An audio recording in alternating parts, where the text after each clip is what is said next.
Estás escuchando Sonido Cultura, el sonido de la cultura nacional.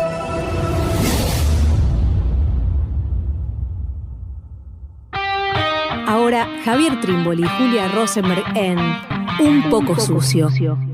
Un programa de historia desprolijo, pero eficaz.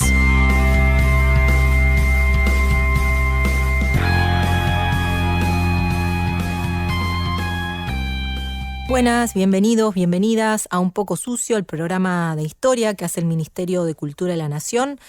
Estamos con Javier Trímboli. ¿Cómo va, Javi? ¿Cómo andas, Julia? Contento de estar aquí. Estamos grabando desde el Centro Cultural Kirchner, nuevamente presencial. Nos permite, entre otras cosas, la gran campaña de vacunación. Y hoy vamos a hablar de un año en particular, una coyuntura bien atada, bien concreta, que es el año 1979. ¿No? Tercer año, transcurriendo el tercer año de la dictadura que había comenzado el 24 de marzo del 76. Y nos va a interesar pensar ese año, en principio, de una manera un poco general, para después quizás adentrarnos en lo que fue el centenario de la conquista del desierto, ¿no? De algo que también ya hemos tomado en otros pocos sucios, respecto de la campaña, sobre todo encabezada por Julio Argentino Roca, al sur. Creo que acá tenemos un interés nosotros, ¿no? Que es cómo desemprolijar, cómo ensuciar la forma usual de tratar con la dictadura. Usualmente tratamos con la dictadura a través de un concepto muy necesario que es el de terrorismo de Estado. Tratamos con la dictadura a partir de 1976, tratamos con la dictadura a propósito de la Guerra de Malvinas o de la política económica de Martínez de Hoz. Todas entradas justísimas. Ahora, nos parecía interesante pensar, poner el ojo, calibrar lo que significó para la dictadura militar esta celebración de la conquista del desierto. Por lo tanto, poner el ojo en ese otro año que es 1979, ya distante del inicio de la dictadura, pero también distante de la crisis final de la dictadura. Por lo tanto, casi uno diría in media res, ¿no? En la mitad del agua. Y, Juli, para plantear, para conversar, no sé si seguramente muchos de quienes escuchan el programa, sobre todo si son grandes y tienen más o menos mi edad, quizás recuerden en la escuela primaria que se hizo mucho a propósito de la celebración de la conquista del desierto en 1979. Hubo actos en las escuelas, hubo textos que se leyeron en las escuelas, ¿bien? Hubo desfiles, no solamente en pueblos del sur de la Argentina, sino en muchos lugares de la Argentina hubo desfiles en conmemoración. En la ciudad de Buenos Aires, por ejemplo, hay una plaza que hasta hace poco llevaba el nombre Conquista del Desierto, que queda por Palermo, Hollywood, como se le dice ahora, y hasta hace muy poco tiempo llevó el nombre de Conquista del Desierto. Anteriormente había un gasoducto, bien, luego esa plaza. ¿Vos estabas en el secundario? Yo estaba en la primaria. Pero tengo un recuerdo de esa fecha. Tengo un recuerdo un tanto vago, nunca pude prolijarlo un poquito más, sin embargo tengo el recuerdo de que algo ocurrió y al mismo tiempo me parece que es una pista muy interesante para que cada uno, cada una pueda seguir, si tiene ganas, a propósito de lo que ocurrió en esa fecha en su propia localidad. Ni qué decirlo, por ejemplo, en General Roca, vamos a hablar de eso ahora, o en Neuquén, ¿no? A propósito de la escuela, 1979 y el centenario de la conquista del desierto, vamos a escuchar un primer audio. ¿Quién fue Ceferino? Bueno, Ceferino fue un indio que predicó en la Patagonia a sus propios hermanos, o sea, a los indios. Y también predicó a los cristianos. ¿Qué fue Ceferino? Fue un hijo de un cacique, un gran cacique, que se hizo religioso. A los 11 años fue ignorante hasta los 11 años. Luego tomó la primera comunión y prometió predicar la palabra de Dios. Y eso hizo con todos sus hermanos y a los indios.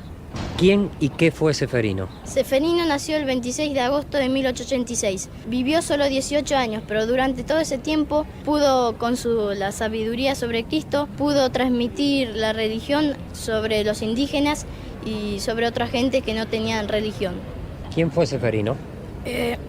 Un hijo del cacique Namucurá que se tomó muy bien la religión en serio. Entonces, después de tomar la comunión, predicó a todos sus hermanos, a todos los indios, para que sean católicos, por medio de la Biblia. ¿Qué fue Ceferino? Ceferino para mí fue un salesiano que ayudó a Dios a juntar más cristianos para la iglesia. ¿Quién fue Seferino? Bueno, para mí Seferino, ese indiecito que era hijo de un cacique, a los 11 años no sabía nada, pero luego él quiso ser sacerdote, ayudar a Dios, y él amó mucho luego a la Virgen María, como lo amaba Don Bosco y otros salesianos que él luego fue aprendiendo. Y murió en Roma a los 18 años, pero para esa edad él ya había cumplido su cristiandad. ¿Qué fue Seferino? Seferino fue un salesiano que predicó la palabra de Dios en la Patagonia a sus indios y otros cristianos que tenían fe en él. ¿Quién fue Seferino? Seferino fue un gran misionero que se dedicaba más intensamente a civilizar a los indios, que no estaban conquistados por esta religión, que somos los cristianos. ¿Vos pensás que la muerte acaecida cuando Seferino era tan joven interrumpió esa misión que se había propuesto Seferino? No, sino que él se propuso más a agrandar más su voluntad que hizo para el bien. Lo que acabamos de escuchar es un video que está en YouTube, ahora, alojado, que se puede encontrar muy fácilmente si quieren verlo de manera entera.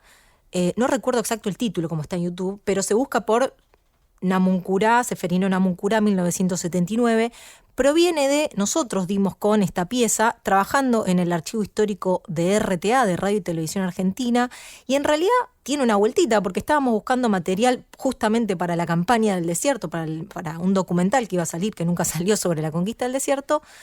Bajo esa búsqueda encontramos una lata bajo la etiqueta Seferino Namuncurá, y ahí empezamos a indagar y a digitalizar qué había en esas latas, y nos encontramos con lo que se da a llamar un crudo, ¿no? Un material que no se sabe si fue editado o no, si fue publicado o no.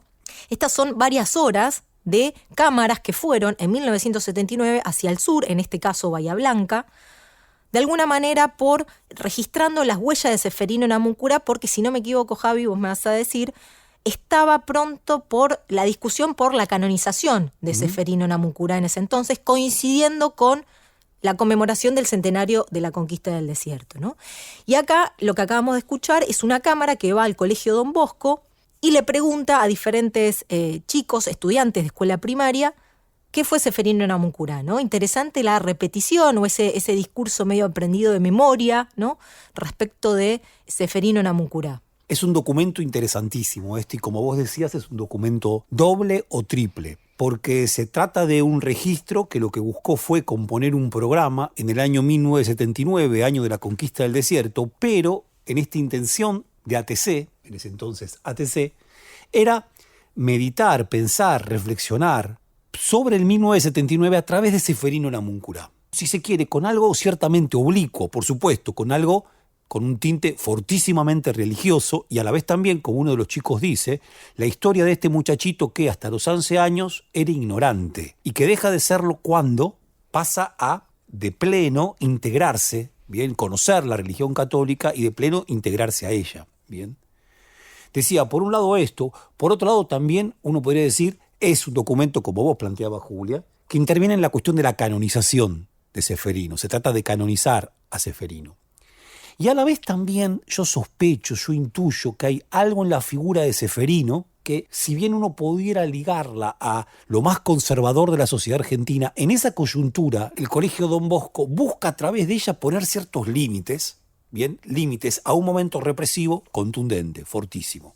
Diría así, si este es un documento un tanto oblicuo, la dictadura produjo documentos de primera línea. Quien tenga ganas de revisar en el archivo, pero hoy también se puede hacer algo de esto también por la web, y ver tapas de los diarios del junio de 1979, uno de los hechos fundamentales es la celebración de la conquista del desierto. La dictadura celebra la conquista del desierto, diría así, es la fecha histórica que le viene justo en su cumplimiento de su efemérides, pero al mismo tiempo es el guante que le calza precisamente en su mano. O sea, ¿qué guante más preciso para la dictadura que el de la conquista del desierto? El acto principal se hace el 11 de junio de 1979, se hace en la ciudad de Neuquén, en la confluencia entre el río Limay y el río Neuquén. El 11 de junio, ¿por qué? Porque es el día en el que Roca, en 1879, llega hasta esa confluencia en un acto de soberanía del Estado Nacional sobre territorios indígenas. Al acto asiste, por supuesto, Videla, que había pasado anteriormente, si no me equivoco, había estado en Comodoro Rivadavia, después está en San Martín de los Andes esquiando, y cuentan las crónicas, y le subrayan mucho, que Videla llega en su auto personal con su mujer y sin escolta. Muy interesante lo que cuentan las crónicas, y a la vez también muy distinto de nuestra imagen de la dictadura, siempre militarizada. Acá no es un Videla militarizado, sino un Videla de vida común, que había estado en San Martín de los Andes, seguramente había ido a una misa, seguramente también había ido a esquiar o más o menos, o habrá estado viendo cómo se esquiaba, y después se dirige tranquilamente, sin ningún problema. ¿Por qué? Porque un año antes se había dicho, la guerra con la subversión está ganada, punto. Entonces, también está Martínez de Oz, ministro de Economía, participa del acto Martínez de Oz, participa del acto Domingo Antonio Bussi, como jefe de la Gendarmería Nacional. Arguindegui, creo que también. El ministro de Interior, si no me equivoco, Claro. Arguindegui también participa. Quiero decir, hay una primera plana de la dictadura militar que participa de ese acto. Bien. No por nada el nombre, ¿no? Proceso de reorganización nacional, tomando la idea de organización nacional de Roca, ¿no? Hay un espejo ahí que busca plantar muy claramente la dictadura como identidad propia respecto a aquel momento anterior, incluso hasta en el modo de nombrarse. Y claramente mucho de esta celebración va a tener esta idea de espejo, ¿no? Esta idea de continuidad entre un momento y otro, ¿no? Me parece que hay algo de nosotros venimos también a conquistar o a construir la argentinidad como se construyó en aquel entonces, combatiendo a quien haya que combatir. Simplemente para decir del audio que me quedó colgado, y creo que también pasa algo de eso en la celebración, que ahora vamos a continuar pensando y diciendo, lo que interesante también de Seferino Namuncurá es su genealogía, digamos, ¿no? Es decir, Seferino Namuncurá es un indio, hijo de Namuncurá, nieto de Calfucurá, dos de los caciques más importantes que hubo durante el siglo XIX en estas tierras, y que de alguna manera Seferino Namuncurá es, en última instancia, el disciplinado, ¿no? El conquistado, el que, como decía el niño que escuchamos en el audio, dejó su ignorancia. Pero me parecía interesante cómo se borra toda esa genealogía y cómo de alguna manera también esta celebración va a proponer algo de ese borramiento, ¿no? De esa identidad. No se los nombra, ¿no? Al que se llega a nombrar es a Seferino Namuncurá, que es justamente el disciplinado, ¿no? Bien, bárbaro, y retomo del archivo que acabamos de escuchar. El periodista no solamente le pregunta quién fue, sino le dice quién y qué fue. La impresión es que está hablando de un individuo, pero está hablando también de una fuerza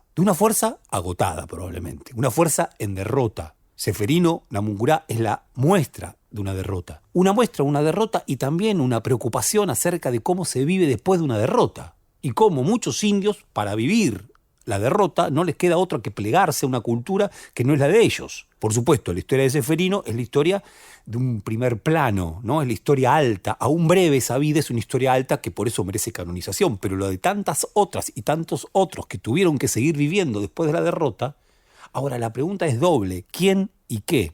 Bien. En la celebración de la dictadura casi no se los nombra a los indios. Si se los nombra, y hay un par de intervenciones que sí dicen algo sobre ellos, son indios extranjeros, indios chilenos. Y esa es otra clave. Indios extranjeros, indios chilenos. La confrontación que estuvo a punto de ser guerra con Chile había llegado a su punto más alto a finales de 1978. Ese es un hecho importantísimo. O sea, la celebración de la conquista del desierto está casi empalmada al momento más crítico del conflicto con Chile por el Beagle.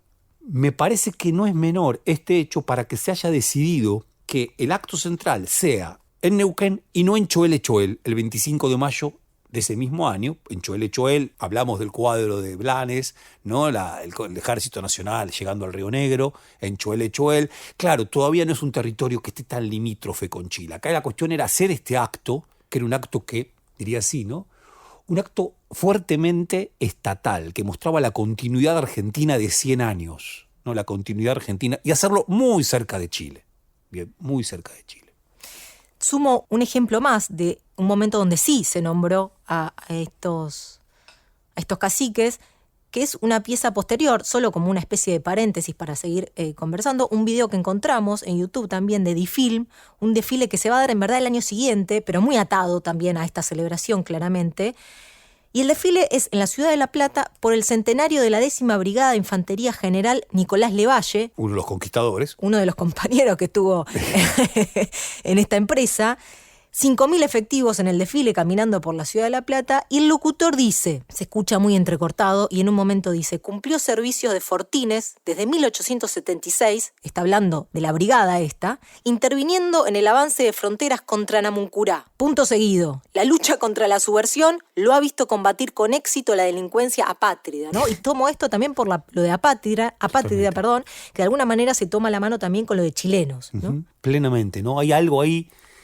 Decía, es el guante que mejor le calza a la dictadura, la de esta efemérides, y se lo sabe poner bien ese guante. Y el indio apátrida, el indio chileno, en sus desbordes, fue el enemigo como ahora lo había sido la subversión. Es una guerra y otra guerra que se empalma.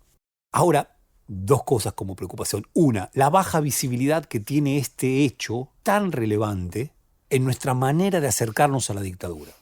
Es casi como anti-benjaminiano, ¿no? Walter Benjamin, este filósofo alemán que nos interesa tanto, aunque increíblemente, ¿no?, en las carreras de historia ni se lo lee, sin embargo es tan importante, está pensando permanentemente este día del salto de tigre que se produce en la historia, ¿no?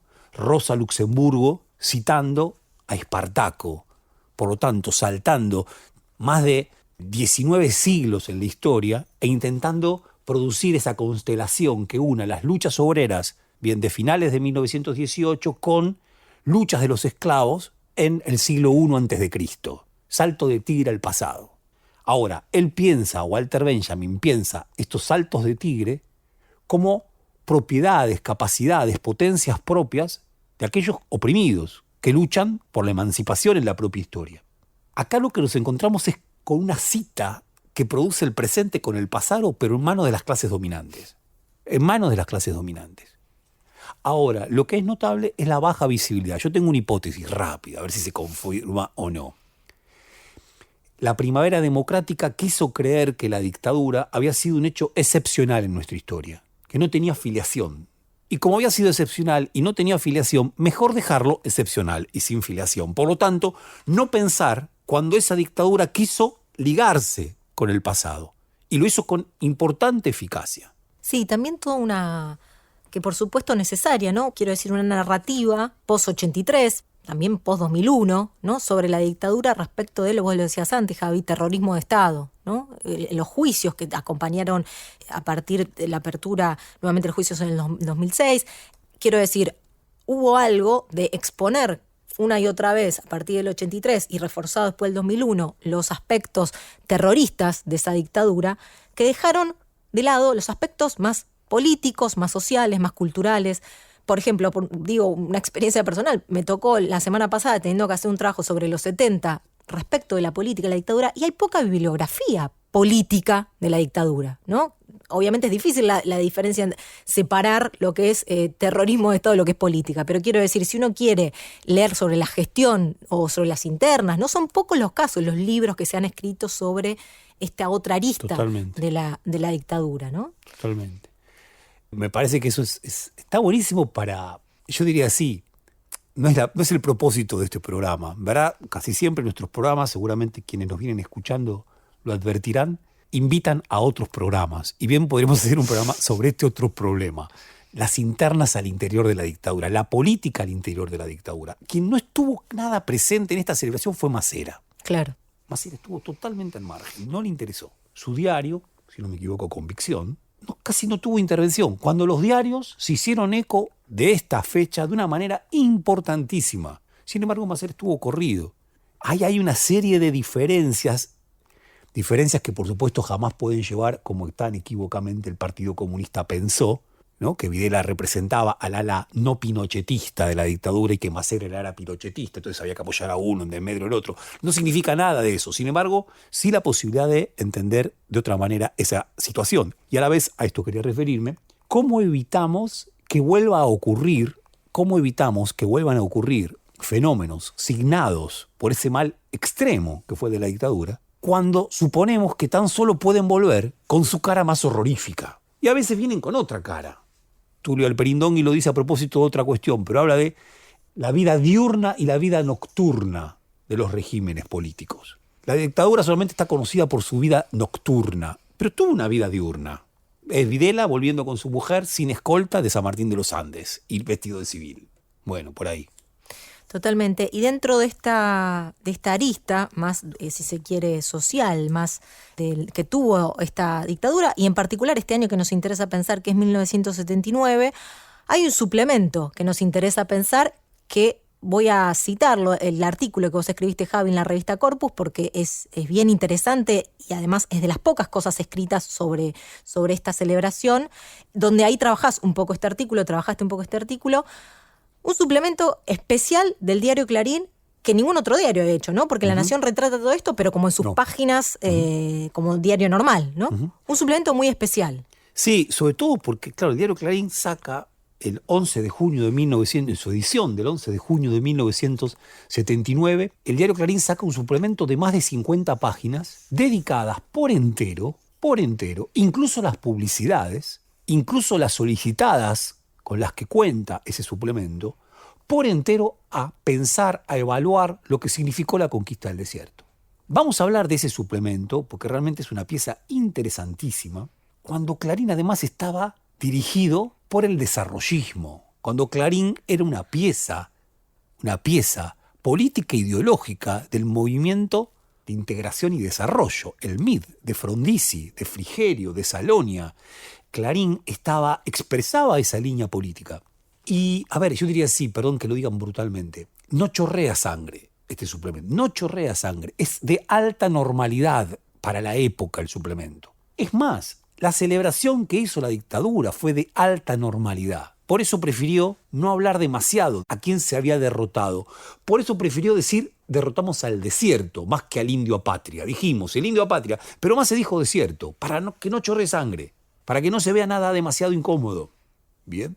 Ahora, Clarín está al frente. Y uno diría, 1979, el diario que más se leía en Argentina era Clarín. El diario que expresaba la opinión pública de nuestras clases medias, que mi papá compraba, que yo leía, séptimo grado estaba, Julia.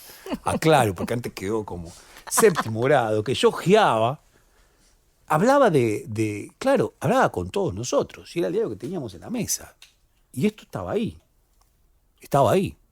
Y antes de dar un aire, un poquito de respiro en este un poco sucio, que nos entusiasma, la manera que tuvo la dictadura de filiarse con el pasado argentino, y esto también en parte es lo sorprendente, lo que nos asusta un poco, no se enlazó con el pasado argentino de manera forzosa, sino que se enlazó con la tradición liberal conservadora del pasado argentino, que es una tradición muy importante en nuestra cultura. Y presente. Y muy presente, muy presente. Nos vamos escuchando Serú Girán, Los sobrevivientes.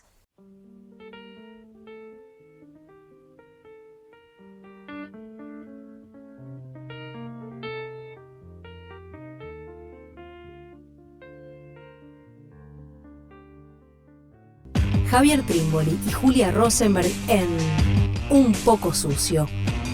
Un contenido del Ministerio de Cultura de la Nación. Nos fuimos del primer bloque escuchando la canción Los sobrevivientes de Serú Girán, un disco que es de ese año también, ¿no? 1979, La grasa de las capitales. Sí, un disco realmente interesantísimo, ¿no? El tema se llama Los sobrevivientes. Y uno da ganas de decirle a Charlie, ¿a quién te estabas refiriendo? Los sobrevivientes en 1979. Y con esta idea, el primer verso con el que arranca, luego de esta larga introducción, comentábamos recién, fantástica introducción, virtuosísima musicalmente, estamos ciegos de ver, cansados de tanto andar. ¿Qué era lo que estabas viendo que te hacía quedar ciego? Tema que se reitera en ese disco más de una vez, ¿no? Bueno, para el crítico cultural, escritor Abel Gilbert, que ha escrito un libro interesantísimo, Satisfaction en la ESMA, sobre lo sónico durante los años de la dictadura, los sonidos y la música durante los años de la dictadura, este disco es un disco en buena medida parteagua, un disco que él quiere pensar, y es muy interesante, un disco que contiene una crítica a la dictadura, ahora una crítica que parece no ser consciente del todo de sí misma, no ser del todo consciente de sí misma. Incluso él mismo dice, yo en ese entonces, que era un muchachito, no me interesaba demasiado por esto que decía Charly García. Ahora, leo esto, veo ese disco, la tapa de ese disco misma, y todo me está hablando de una crítica a ese momento. Interesantísimo, la grasa de las capitales entonces. Sí, de alguna manera estábamos hablando de justamente 1979, ese año, y una vida social, ¿no? Cómo fue la vida cultural, cómo fue cierta normalidad, que también es lo que cuesta pensar muchas veces, como decíamos antes, después de el énfasis puesto en los centros clandestinos de detención, en la tortura, en las desapariciones, que eran ilegales, clandestinas en ese sentido, ¿no? Cómo era la vida visible, que la dictadura tuvo también esa cara. Y para pensar un poco esto, estábamos hablando, antes de terminar el primer bloque, de un suplemento que saca el diario Clarín a propósito del centenario, la conmemoración del centenario de la conquista del desierto, y estaba mirando ¿cómo decirlo? Los saludos que expresan en este suplemento diferentes empresas, ¿no? Por ejemplo, Leo 1, uno que saca Coca-Cola y Asociación de Fabricantes Argentinos. Hace 100 años los argentinos no podíamos escribir esto, ¿no? Dice en letras bien grandes, y después más chiquito abajo, no teníamos máquina de escribir, ni aviones, ni transportes monorrieles, ni bebidas gaseosas, claro. Pero teníamos muchas ganas de levantar un país sobre el desierto, con mayúscula, por eso podemos escribirlo ahora. Pensaba, qué fuerte, ¿no? Sobre todo lo irónico, el chistecito de la bebida gaseosa, ¿no? Como la humorada, sonsa, pero humorada al fin, en el medio de la celebración de la dictadura sobre la conquista del desierto, ¿no? Muchos hablan de un genocidio, después, no importa, esa discusión no interesa ahora, pero quiero decir, se está hablando de un momento bien heavy, bien intensos, y acá, en nada de lo que se dice en este saludo que hace Coca-Cola a esta conmemoración, se respira eso, ¿no? Sí, nada de eso se respira y produce algo entre ominoso, terrorífico, ¿no? Hay una empresa de publicidad que, si no me equivoco, dice tal cual así: aún nos quedan muchas más campañas del desierto que hacer. Y temblamos todos. Hoy leemos eso y temblamos. Ahora, esa normalidad política que la dictadura, quizás, como pocas coyunturas, en ese año 1979, antes de la llegada de la Comisión Interamericana de Derechos Humanos, que va a llegar en el mes de septiembre, y que probablemente ella marque otro límite más. Sin embargo, en ese entonces la impresión es que había una alta normalidad. Y esa alta normalidad permitía humoradas, hoy uno lee como humoradas, permitía naturalizaciones, como la de campaña del desierto con mayúscula, punto. Y también el contenido del suplemento. En el suplemento escriben, y perdón, nada de esto tiene que ver con el lanzarles el archivo para delatar a nadie, no se trata de eso, sino se trata de una normalidad. Decía, yo también en mi casa leía Clarín y seguramente esto no me produjo nada. Raúl Larra era un intelectual del Partido Comunista, y Raúl Larra escribe en ese suplemento de Clarín sin sonrojarse, y habla de la conquista sin poner demasiado problema a propósito de la conquista. Después, por supuesto, escribe Miguel Ángel Sena, gran escritor, historiador de oficio, ¿sí? De oficio, ligado al nacionalismo, al revisionismo, al peronismo, también escribe y tampoco pone acentos distintos, acentos discordantes. Escribe Félix Luna, Ezequiel Gallo, historiadores muy reconocidos, Roberto Cortés Conde, escribe Rita Segato, una suerte de ejercicio antropológico de esa misma coyuntura que la lleva y habla de un día de esos años 1979 como un día normal. La línea del suplemento es muy interesante, porque la línea del suplemento es, políticamente, tanto lo que hizo Roca como lo que se está haciendo ahora está bien. El problema es económico. Eso es Clarín, eso es el desarrollismo. El problema es económico. No estamos desarrollando la industria. El problema es Martínez de Oz. No la política. Ahí no está el problema. Es, a mi entender, Julia, ese suplemento de Clarín. La Nación es, como vos contabas, La Nación también, pero La Nación salen 11, 12 páginas y más obvias. Todos son militares retirados, militares que devienen historiadores. Acá lo interesante es que Félix Luna, un personaje público importantísimo, en ese año 1979 se estrena la película sobre el Mundial del 78, la que dirige Renan, La fiesta de todos, y ahí participa Félix Luna. En esa misma coyuntura es un personaje altamente público, Félix Luna. Quiero decir, hay efectivamente, a través del suplemento de Clarín, no del de La Nación, no el de la prensa, que son más duros, clásicos de la derecha, acá se muestra que hay una opinión pública que acepta, que dialoga con esto. Y uno diría, ¿cómo no va a dialogar si estaba tan naturalizada, si estaba tan aceptada, que era una necesidad del destino político argentino producir la campaña del desierto? Y uno diría, esa necesidad era igual de imperiosa que la de derrotar a la subversión apátrida. Bueno, para esa opinión pública parecería ser que sí.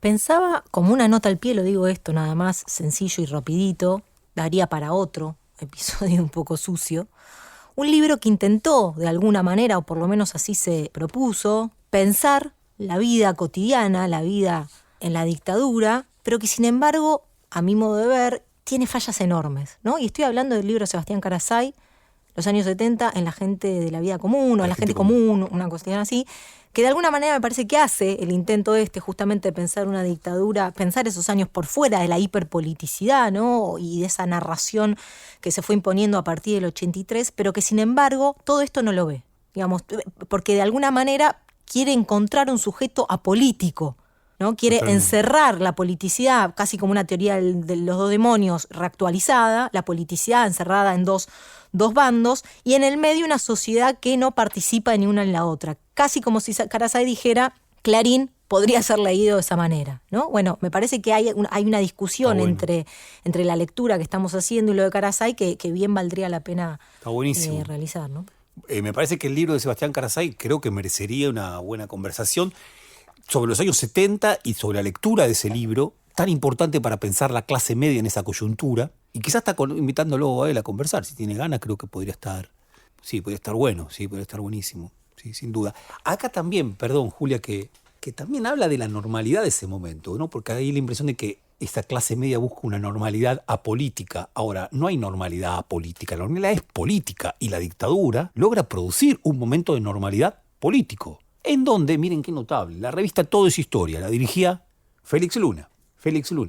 La tapa de mayo de 1979 de esa revista, mayo de 1979, 25 de mayo es la llegada de Roca, es con el cuadro de Blanes, el Ejército Nacional ocupando el Río Negro, pero hecha en una suerte de pesebre. Es un pesebre hecha por la hija de un expedicionario del desierto, el inglesito Fotheringham. Buenísimo, perdón, lo tengo que decir.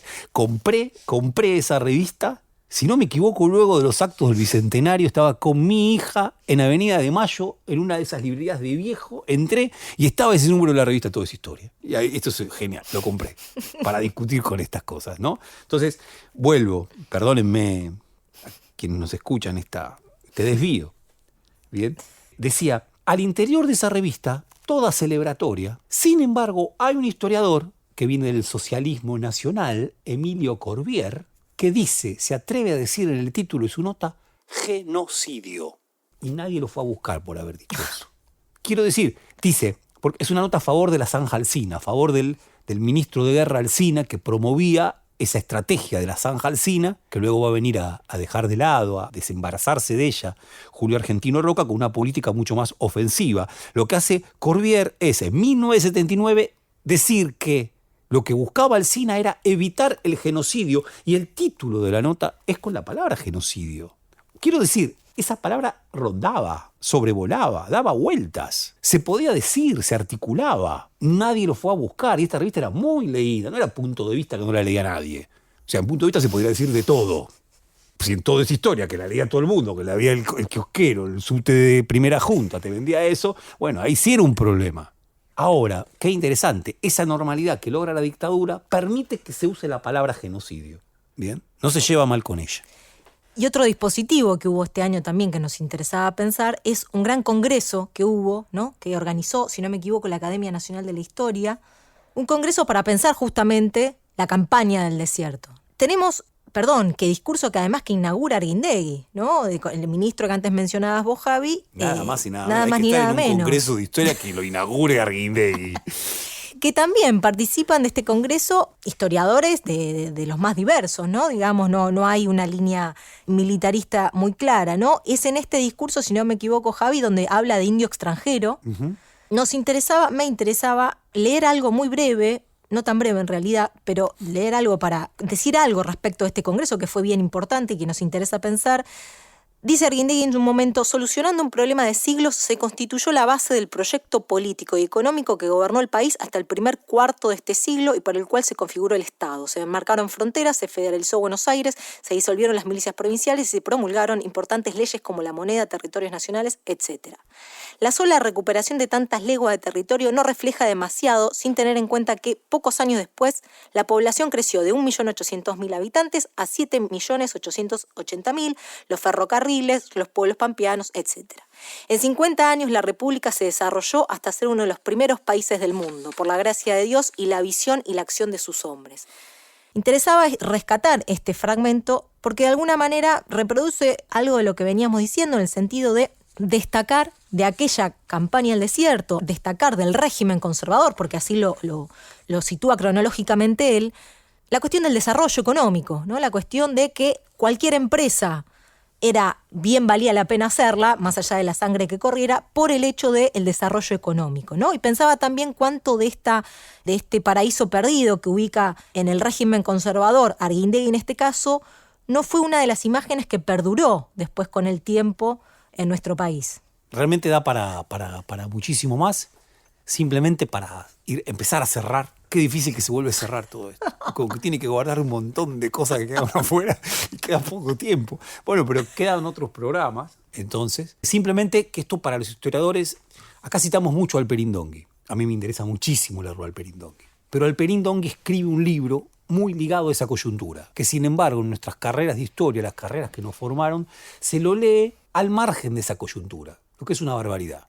En 1980, Alperín Dongui escribe el libro Una nación para el desierto argentino. Tremendo título, que sin duda está dialogando con todo esto. En la revista la revista Punto de Vista, número 9, si no me equivoco, se lo entrevista a Alperín.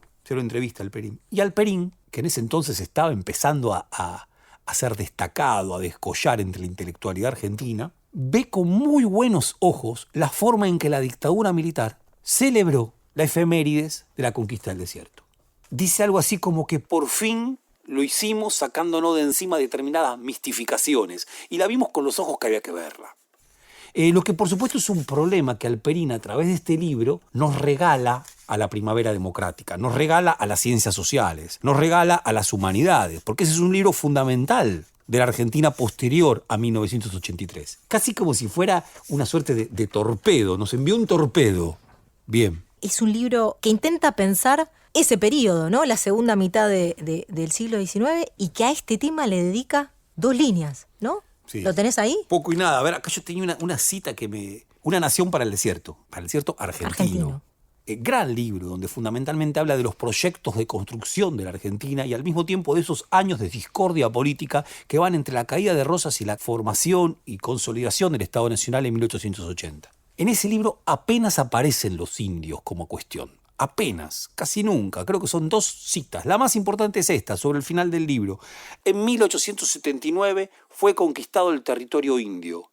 Esa presencia que había acompañado la entera historia española independiente de las comarcas platenses se desvanecía por fin. Entonces uno diría, por favor, casi que hagamos un simposio alrededor del verbo desvanecer, ¿no? Y de los significados del desvanecimiento, ¿no? Todo lo sólido se desvanece en el aire, sin actor, ¿no? Como si fuera un hecho que ocurre sin acción, que lo produzca, ¿no? Y claro, Alperín Dongui es una figura fundamental en la reconfiguración de la universidad pública y de sus ciencias sociales, de sus humanidades y de la carrera de historia, bien, en el periodo posterior a la dictadura. Sí, pensaba también otro hecho que creo que también son 2 líneas las que le dedican todo el libro, es la guerra contra el Paraguay, ¿no? Que tampoco. Claro, vos lo decías, Javi, es un libro que intenta pensar las ideas, ¿no? La historia de las ideas en la Argentina. Y bajo ese pretexto, claro, uno podría decir, bueno, quizás la historia más fáctica no cuenta. Sin embargo, creer que no hay nada en los indios, en las comunidades indígenas, en nuestra historia, en esa masacre que se comete con ellos, que haga las ideas de la Argentina, me parece que hay un problema ahí, ¿no? Habla de otra cosa. Yo vine radicalizado, Julio. Vine radicalizado. Y después de la batalla de San Carlos, importantísima batalla de San Carlos, algunos dicen que fue la batalla más importante que hubo en la llamada conquista del desierto, Calfucurá, que es derrotado, le dice a Namuncurá, el padre de Seferino, le da un lema, es una consigna, no entregar Carué al Huinca. Yo creo que esa idea merecería un libro entero, no entregar Carué al Huinca. Bien, claro, son ideas que son desestimadas, ¿no? Que no tienen lugar en todo esto, ¿no? Sí, texto que, como decías vos, Javi, tuvo una impronta fundamental en el campo historiográfico de la Argentina que se abre en el 83. De tan solo oraciones de ese texto han salido tesis por todos lados. Pero claro, hay algo del texto que más allá de lo que estamos marcando, o justamente también por lo que estamos marcando, es un texto de una escritura bien interesante, digo, a diferencia quizás de los otros que estábamos mencionando, y quizá por eso su sobrevida, pero que tiene que ser leído en diálogo con estos otros textos, ¿no? Totalmente. Para ser justos también, ¿no? El otro gran texto que nace de esta coyuntura es el texto de David Viñas, Indios, Ejército, Fronteras, que se publica en 1982 y es interesantísimo. La revista Punto de Vista a el libro de Alperín Dongui le dedica, si no me equivoco, son 3 páginas de reseña y escribe Luis Alberto Romero, joven prominente historiador. Al libro, y por supuesto figura fundamental en la normalización de la carrera de Historia en la Facultad de Filosofía y Letras, y hoy sabemos. Y al libro de David Viñas apenas Carlos Mangone dice algo perdido, y es la única intervención de Carlos Mangone en esa revista. Y David Viñas, en el prólogo de ese libro, dice, se pregunta tan solo, él con 2 hijos desaparecidos, escribiendo en el exilio, se pregunta, ¿no serán acaso los indios nuestros desaparecidos del siglo XIX? Se atreve a preguntarlo, nada más. Y así hemos llegado al final de este Un Poco Sucio. Nos vamos escuchando a Jorge Cafrune, Virgen India. Nos escuchamos la semana que viene.